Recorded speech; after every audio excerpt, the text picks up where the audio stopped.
Hello and welcome to Dugout Debrief. I'm your host, Chris DeLuca. This is Boom Broadcasting's first and only baseball-centric podcast. And I'm once again happy to be here talking about this great game on this wonderful Christmas day. I'm wearing my Steelers jersey because the Steelers are at the half against the Kansas City Chiefs, and I'm getting this recording in so I can enjoy the rest of this wonderful holiday. I'm so grateful once again to be able to just talk about something I care about so much on the greatest up-and-coming sports YouTube channel and social media outlet on the internet, on YouTube, on Facebook, on every social media platform here. So once again, I'm happy to be here and I'm happy to be talking about baseball with you guys. So with that being said, we do have to start with some sad news though, with the passing of Rickey Henderson, who passed away at the age of 65 here, ladies and gentlemen. And this was totally unexpected. I mean, we saw him at the last game in Oakland. He was sitting there being Rickey with his, puns and his wittiness and his charisma. But unfortunately, he passed away at the age of 65. We're going to sit here and we're going to remember the bright sides of Rickey Henderson, the happy moments that he gave us as baseball fans. He is the all-time runs leader and all-time stolen base leader. And this was actually a trivia question on Dugout Debrief, where and often considered the most unbreakable sports record, Rickey Henderson has 2,295 stolen bases, which is just incredible. Who is the closest active player? And that is just, again, if you guys didn't watch whichever episode that trivia question was from, it is Starling Marte. It is incredible. It is Starling Marte, who's at the end of his career at only 354 stolen bases. And I don't think he's going to cross the 1,000 mark, let alone the well over 2,000 mark, 2,295. So Hall of Famer. He is an MVP, a 10-time All-Star, a Gold Glove, and a 3-time Silver Slugger. And his baseball reference page is one of the wildest things to look at. I mean, if you're a stat nerd like me, regardless of what sport you follow most predominantly, I recommend going and looking at it because it's so up and down because the home runs are so low, the average is way high, the stolen bases are way high, the caught stealing's way high, the strikeouts are way low. It's all over the place. It would send the modern game into a frenzy. With that being said, his personality is something of legend. I mean, from his confidence to his talking in the third person to that love of the game, the love of the game that you don't see very much anymore. All he wanted to do was baseball. He lived, breathed baseball. And that's something you don't see every day. And I'm not knocking down the modern game. There are still guys like that, but they're far and few between. And Rickey Henderson was probably the best example of a man who loved that game. But yeah, I mean, the talking in the third person, the charisma. A funny story that I saw on MLB Network a few years ago. Harold Reynolds, who is a commentator on MLB Network, was doing a story about when he led the league in stolen bases the year Rickey Henderson was hurt, and he gets a call on the phone, and he hears Rickey Henderson. He's like, "Oh my gosh, Rickey Henderson's calling me to congratulate me that I led the league in stolen bases. Wow, what an honor! Stolen base king calling me." And Rickey calls him, says, 60 stolen bases. Rickey have that by the All-Star break. Click. And Harold Reynolds just said, never change, Rickey, never change. But there are a lot of stories with him. I recommend reading more into him. You can get a lot of good sources. That's just one random story that I kind of thought off the top of my head right here. But he wasn't very impressed by Harold Reynolds' 60 stolen bases. And so today, ladies and gentlemen, on Dugout Debrief, we remember Rickey Henderson. We lost a legend. We've lost a lot this year. So many ball players have passed away this year who were very influential, and we remember all of them as we come to the end of the year. So again, rest in peace, Rickey Henderson. With that being said, we can go move into the free agency news here. Walker Buehler, a big marquee free agent in this offseason, signs with the Boston Red Sox on a 1-year $21.5 million deal. And Boston just got Garrett Crochet as well from the White Sox. He's changing his socks from gray/black/white to red. And that rotation, man, I mean, it is good. He's been injured a lot. Walker Buehler's been injured a lot. 2019, he had a when he's healthy, he's good. I mean, 2019, he went 14-4 with a 3.26 ERA. 2021, his best career year, 16-4 with a 2.47 ERA and a 7.1 WAR, which is really high for a pitcher. And the Red Sox have a fantastic rotation. I mean, they can contend in that AL East. I mean, they are not the team to beat, but they could take some wins from New York. I mean, honestly, I could see them even competing if New York suffers the injury bug this year. And they can compete in the American League too. I think Boston, that was a good move by Boston. I think they're continuing to build that team, and I wish them the best. I wish him the best too. I'm going to miss Walker Buehler, quite obviously. I mean, I'm going to miss him being on the Dodgers, but hey, we wish him the best. And with that being said, we're going to go move on to Christian Walker, signing with the Houston Astros for 3 years and a $60 million deal. And it makes sense. I mean, he is a great corner infielder. They needed a first baseman, and they got that first baseman because Jordan will probably be playing in the outfield / DHing. I mean, he's probably, honestly, Jordan's never going to probably play in the field hardly at all at this point with how much of a liability his glove is. And I think it was between Houston and New York. I mean, I think they both could have used him. I think Houston just bid higher. Again, this is a sign of Houston moving in a different direction. We talked about that last week on the AL West breakdown, part 1. We talked about the Astros, so make sure to take a look at that from last Thursday here, ladies and gentlemen. But this year, solid year, 251 batting average, 468 slugging, and he's had 3 consecutive Gold Gloves at first base. So that's really consistent for a corner infielder. I think Christian Walker coming over from Arizona was a good move for the Astros, and it is a sign that they're trying to build some way, and I think it could go one of 2 ways. And I'm not going to really give an opinion because you got to go and watch last week's episode to hear that, but it could go either really good or really bad overall. Next, Sean Manaea is back in Queens on a 3-year, $75 million deal. His 2024 was solid, 12-6 with a 3.46 ERA and a bounce back year. Manaea has been up and down, but it's great to see him succeed. New York continues to prepare for the treacherous waters of the NL East and the National League in general, competing with teams like Philadelphia, Atlanta, and their own division, plus San Diego and Los Angeles. And you can't forget about the St. Louis Cardinals, Chicago Cubs, and Milwaukee Brewers either out of the Central. It's going to be hard for the Mets, and they are building as hard as they can. I mean, they'll have Kodai Senga, hopefully healthy, Sean Manaea, Frankie Montas, 2 former A's back-to-back right there. And the recently promoted Clay Holmes, Jason and I were actually talking about that. Clay Holmes is going to be a starter, which was not on my 2025 baseball bingo card. I should do that. Actually. That's a good idea. Too bad I thought of that while I was recording it. I might actually do that.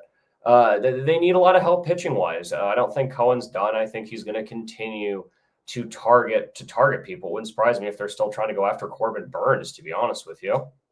Maybe a Daniel Bard, maybe a Tanner Scott. I think that Cohen's throwing everything at the wall right now because the Mets need everything that they can, because that lineup still, it's not suspect, but Juan Soto obviously really brought it up, but still, that bottom half, we've talked about that. It's ugly, and we're going to talk about that more here in the future. We're going to talk about that more when we get to our National League breakdowns, which, by the way, ladies and gentlemen, this is the last American League breakdown. I just remembered that here. We're on the AL West, the last part of the AL West. So next week will be the NL East. So we might actually be talking some New York Mets next week or the week after, depending on how I write my script up, depending on how I write everything up. But we'll see. Let's say we'll see. Jock Peterson, former Los Angeles Dodger, Arizona Diamondback, kind of everywhere, to be honest with you, signs with Texas Rangers. More on them later. 2 years, $37 million, a good utility player. Struggles to stay on one team, but he's been consistent relatively. He had a 2.9 WAR this past year. Good for an injury-prone Texas team, especially, say someone gets injured, someone in the middle infield gets injured, say Simeon goes down, say Seager goes down. You can throw him in the middle infield. He doesn't really do that much, but you could.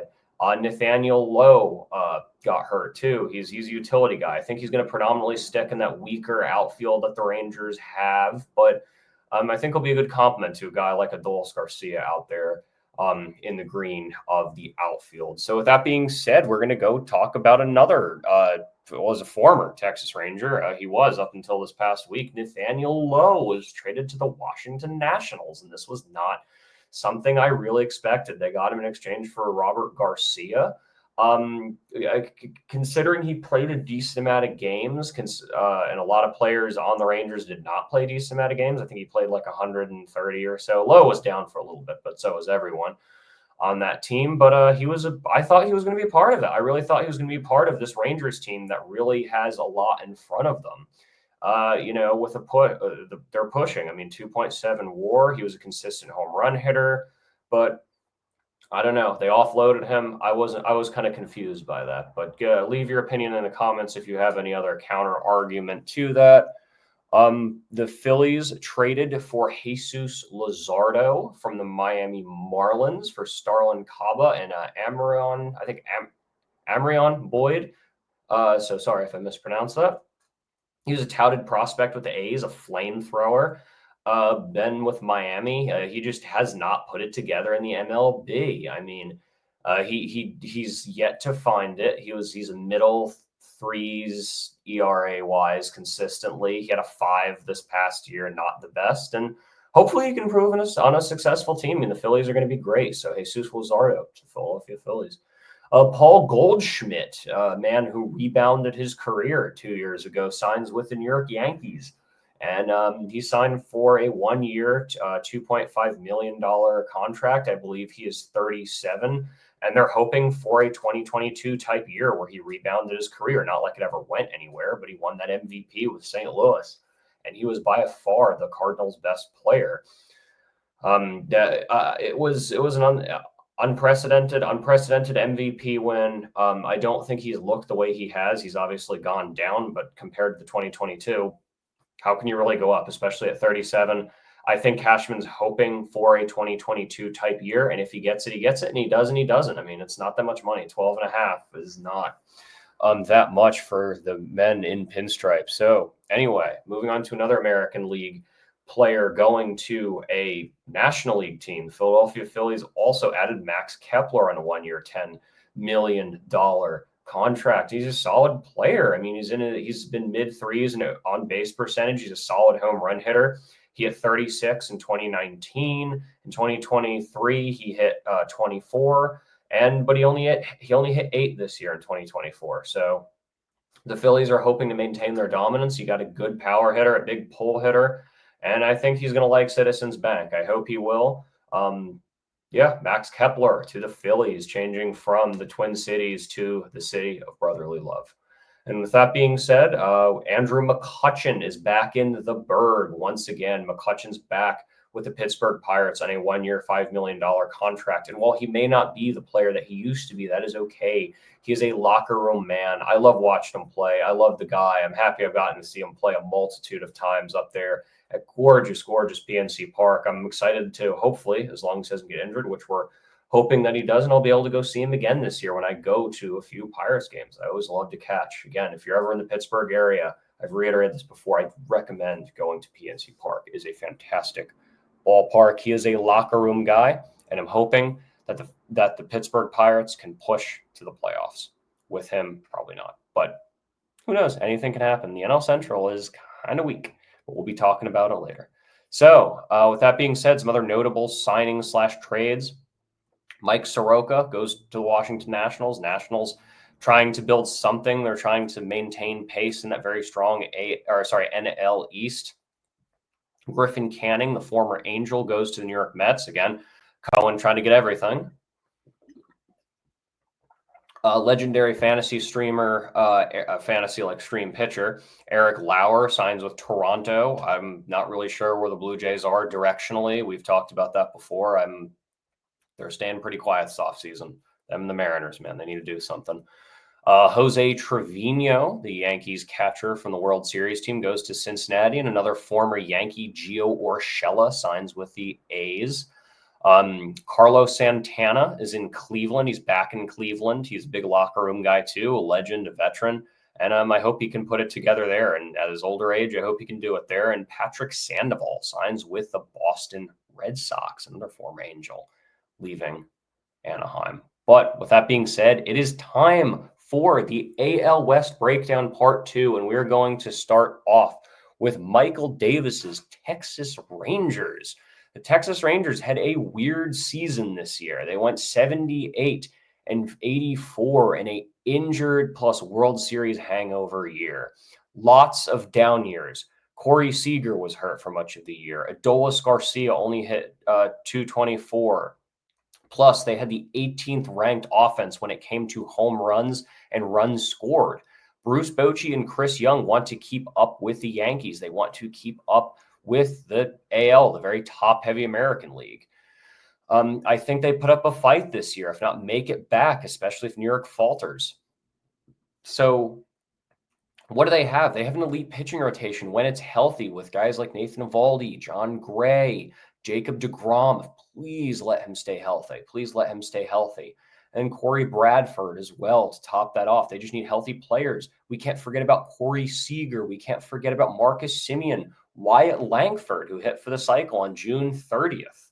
The random poll there. I actually had him in fantasy. That's the only reason I remember. It's June 30th because I ended up winning in fantasy because of that, fantasy baseball. So yes, baseball does have fantasy. It's just a lot of involvement. You have to look at it pretty much every day. Can't forget about Adolis Garcia, Evan Carter, and Josh Jung. There's just so much there. What do they need? They need more pitching to complement, or to account, I guess, for the injuries. Maybe a Flaherty, maybe a DeSclafani, maybe a Pivetta. I would go for Flaherty. I think it would be a great pickup. He was great with the Dodgers. And a power hitting outfielder to complement that weaker Rangers outfield, maybe a Anthony Santander. I like them. I really do. I'm hoping for success. They're an enjoyable team to watch when they're healthy. I was not disappointed by them winning the World Series. I enjoyed it. I think they could make it beyond to Cleveland or Detroit. I really think they could. And to be honest, ladies and gentlemen, I have them winning 91 games. I say they're 91-71, roughly first place back in the postseason and facing some fascinating competition in that American League. With that being said, the division is theirs, and it is theirs to win, and it is theirs to lose. So we will see what the Rangers do this year. So the SacOak Vegas A's, whatever Fisher and Manfred decide to call them, we don't really know, honestly, what the direction is right now. What a year, what a past few years it has been for the A's, from being in the postseason in 2020 to having some atrocious years to this year having a respectable year. The 3-2 win over the Rangers in that last game at the Coliseum was a great one. It was one of the better, more emotional games. I shed a tear, if I'm being honest with you. They defeated the Rangers, the aforementioned World Series champions, 3-2. And that final game in Oakland, and watching Schumann pick up that Janikowski ground ball and throwing it to Soderstrom at first base was a moment that I will never forget. We've talked about it before, the relocation. I won't go into it. It's pointless. I've talked about it. I've beat it into the ground, and I'm not going to. We don't like it. We don't like Fisher. We don't like Manfred. We don't like how this is being handled. No reason to go into it. John Fisher is trying to legitimize a major league team that is not run like a major league team. It is run like a comical failing business. But with some of these signings, he went for Luis Severino. He went for a Gio Urshela, as we mentioned before. I want them to succeed in spite of Fisher. I want them to succeed in spite of Manfred. I would love to see them do something this year. Not postseason necessarily, they're not going to make that, but maybe a push, maybe a sweep over the Yankees, maybe a sweep over the Rangers, proving that they can do something. Maybe knocking a team like a rival, like a division rival, like Seattle out of the postseason at the end of the year, or even Houston. I mean, yeah, anything can happen. There is a lot of young talent there with Brent Rooker, with Zach Geloff, with Max Schumann, JJ Bleday, Lawrence Butler. And we got JP Sears, as Dallas Braden would say, throwing deal fests every 5 days here. So what do they need? Technically everything, but not at the same time. I mean, they need to build from the bottom up, trade for prospects, maybe go for a cheaper free agent option, a veteran option like a Charlie Morton, like bringing Mark Hanna back. I don't think that would be a bad idea either. Veteran leadership in that locker room could add some wins. What is their future? Well, I don't think it's going to be great for quite a while. But not, I'll say better than last year, but similar. I'm going to give them 75 wins. I'm going to say they go 75-87. Second to last, I think the Angels once again finish in last place. And there's a possibility they could have 80 wins. I would love to see them succeed, in spite of John Fisher. But ladies and gentlemen, we are flying through the show today because it's Christmas Day. And I'm just relaxing here. I'm relaxing talking about baseball with you guys here. Last week, continuing with our dual sport trivia question. We're moving on to the trivia question, continuing with the dual sport theme / category here. A little hint for this week too. What position did Tom Brady play when he was drafted by this now defunct MLB team? And if you get the team, congratulations. It's the Montreal Expos. I think that was pretty easy because there's only been, not really defunct, they relocated, whatever. Maybe I could have, relocation would give it away, but the defunct gave it away anyway. Montreal Expos, he was a catcher. Tom Brady was a catcher, so not only was he a fantastic NFL quarterback, in my opinion, the greatest NFL quarterback, but that's for another show to talk about. He was a catcher. He was good enough to get drafted. So once again, for the third week in a row, continuing with a dual sport theme. I feel like I'm just doing that, as we, Deion Sanders' team had a Heisman winner plus a potential #1 overall pick with, Travis Hunter and Shedeur Sanders. So I guess that's why I'm in the dual sport theme. Who knows? Who knows why Chris is in this mood? We don't know. But again, two sport athletes in honor of the Steelers playing on Christmas Day right now, which is kind of why I'm about to get out of here. It's halftime, in all honesty, like I said. What team drafted Russell Wilson? What team drafted Mr. Unlimited? What team drafted him? And it might shock you because I think you guys might know that he did play baseball. He played minor league baseball, but this might be a trick question. I'm giving you guys a hint. It's going to be a hard one. So what I'm going to do here is you get 80% credit if you just name the team that he is most known for, that he played for in baseball. But if you get the team that drafted it, then you get 1 point times 2, we'll say.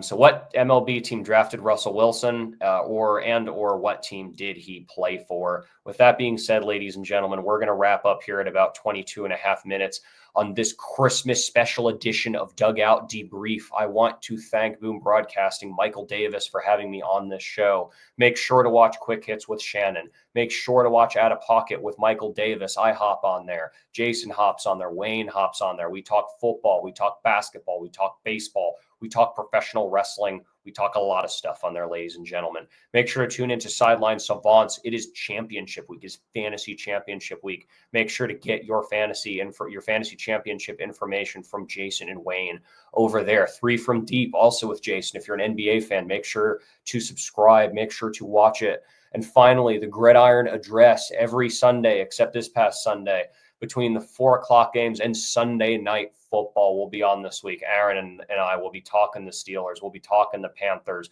We'll be talking about everybody. We might throw in a little bit of Commanders in there too, because they're having an interesting season. With that being said, ladies and gentlemen, from the bottom of my heart to you, I want to wish you a Merry Christmas. I want to thank you for tuning in to this week's edition of Dugout Debrief. Once again, happy holidays, Merry Christmas, and may you have a Happy New Year.